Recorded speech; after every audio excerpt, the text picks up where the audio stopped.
हैं management commentary को हम एनालाइज करते ही रहते हैं यहाँ पे ET नौ संदेश पे। ऐसी एक कंपनी है एफिल इंडिया। बहुत हाल ही में उनका IPO आया था। अगर आप लास्ट 1-1.5 साल का ग्राफ देखें एफिल इंडिया का, आज भी 1.5% ऊपर है।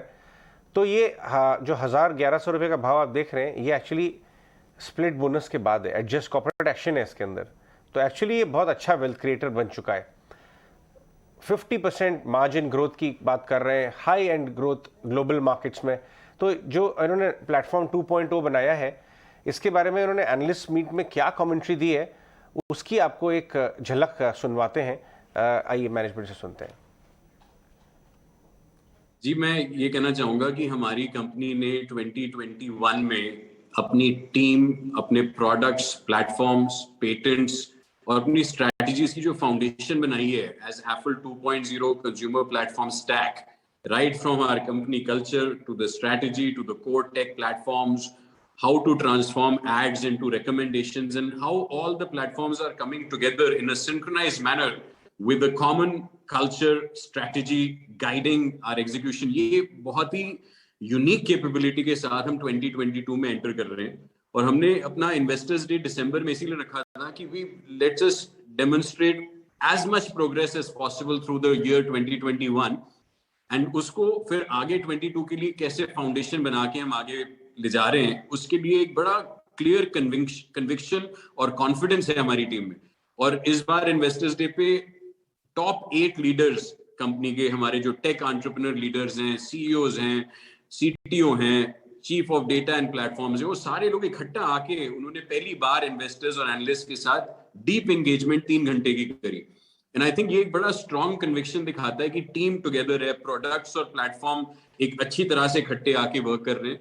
और ये ग्रोथ माइंडसेट की स्ट्रेटजी है जो आगे 2022 क्या आगे जो हमारा डेकेड है 2.0 की रेफरेंस जो हमारी, वो पूरे डेकेड के लिए 2020 से लेके 2029 तक, ये तो 10 साल का पीरियड है।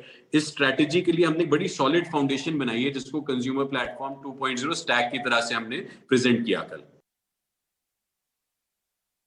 जी देखिए, ऐसा है कि फॉरवर्ड गाइडेंस तो हम देते नहीं है, but what I can tell you is कि कल जो हमने इन्वेस्टर डे किया उसमें हमने 11 कस्टमर्स के टेस्टिमोनियल्स प्रेजेंट करे, वेयर कस्टमर्स खुद आके बोल रहे हैं कि उनका क्या एक्सपीरियंस रहा एफिल के साथ। और ये कस्टमर्स इंडिया से थे, साउथ ईस्ट एशिया से थे, यूरोप से थे, अफ्रीका से थे, ग्लोबल रिप्रेजेंटेशन।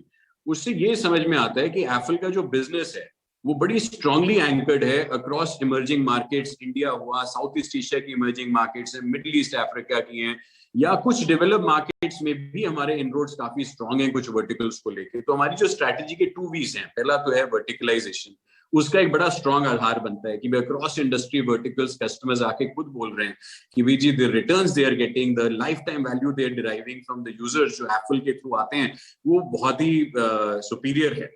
और दूसरा पार्ट आ जाता है वर्नैक्युलर। वर्नैक्युलर हमारे को ये दिखाता है कि भाई आगे जो ग्रोथ आनी है, जो कंज्यूमर्स नए कनेक्टेड डिवाइसेस होंगे, let's say the next billion connected devices in the next few years, उसमें बड़ी स्ट्रांग वर्नैक्युलर एफिनिटी आएगी, इंडिया के यूजर से भी आएगी और इंटरनेशनल यूजर से भी स्ट्रांग वर्नैक्युलर एफिनिटी आएगी। तो वो जो हमने अपनी स्ट्रैटेजी में एड्रेस किया हुआ है, दोनों तरफ को बराबर लेके चल रहा है।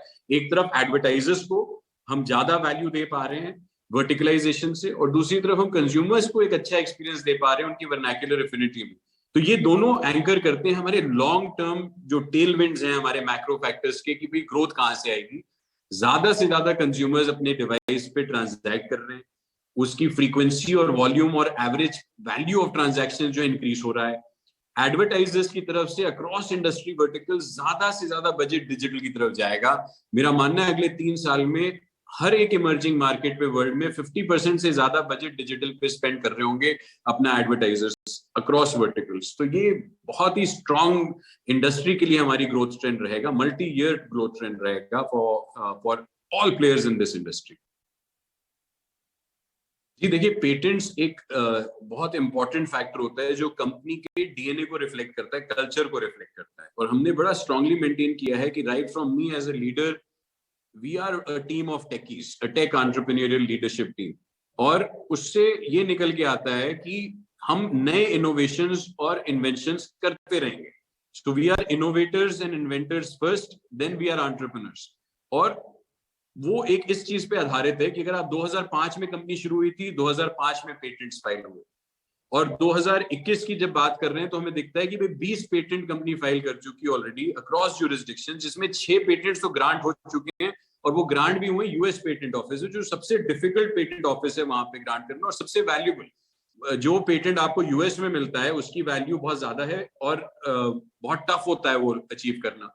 तो हम 6 पेटेंट्स ऑलरेडी ग्रांट हो चुके हैं, और ऑलरेडी टोटल पेटेंट पोर्टफोलियो जो 20 पेटेंट्स का है, जिसमें बाकी अभी प्रोग्रेशन पे हैं डिफरेंट से, और हम ये चीज पे कमिटेड हैं कि हम नई इन्वेंशंस करते रहेंगे, और एज अ टीम ये हमारा एक क्लियर गोल रहता है कि आगे की तरफ फ्यूचर रेडी रहना है और आगे के लिए इन्वेंशंस बनाते रहना है। सो R&D का जहां तक हिसाब है, तो हमारी कंपनी बहुत स्ट्रॉन्ग R&D उन प्रोडक्ट्स पे कर रही है जो ऑलरेडी प्रॉफिटेबल रेवेन्यू और ग्रोथ डिलीवर कर रहे हैं, बट आगे के लिए भी हम प्रूफ ऑफ कॉन्सेप्ट्स और वो फॉरवर्ड लुकिंग प्रिपरेशन करते रहते हैं, 5 years अहेड तक की प्रिपरेशन करते रहते हैं, और आगे जहां तक हमें विजुअलाइजेशन और विजन हमारा लेके जा रहा है वहां तक के लिए हम एटलीस्ट अपनी थॉट प्रोसेस में और R&D प्लान्स में उसको फैक्टर करते हैं।